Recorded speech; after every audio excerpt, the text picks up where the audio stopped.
directement qu'effectivement, il y a des activités dans ce centre qui ont une relation avec la Chine et que ces activités ont été lancées dès la première année aussi que nous avons lancé le diplôme d'études spécialisées en stratégie, défense, sécurité et gestion des conflits et des catastrophes.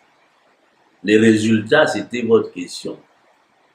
Ils sont aujourd'hui nombreux. Si vous pouvez vous rendre compte que nous avons au début commencé par être appuyés par le Centre Confucius pour les premiers cours.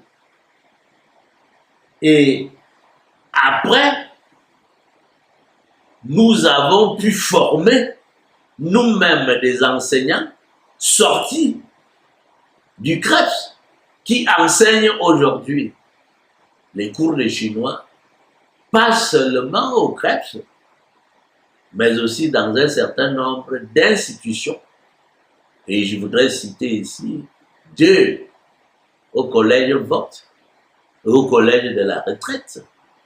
La personne qui enseigne le chinois là-bas est la même qui enseigne le chinois ici, qui a été formée ici, a eu une bourse pour aller en Chine.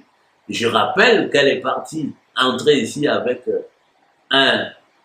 une maîtrise en droit privé. Et aujourd'hui, elle est devenue enseignante de chinois, aussi bien au CREPS que dans les 2 institutions que je viens de vous citer. Alors, à partir de cet exemple, y aurait-il encore une autre manière de montrer qu'effectivement, l'option que nous avons prise dès le début a produit des résultats et que ces résultats sont aujourd'hui mutuellement bénéfiques, aussi bien pour la partie chinoise que pour la partie camerounaise, dont le CREPS, inséré à l'université de Yaoundé 2, représente donc à travers cette émission que nous sommes en train de faire.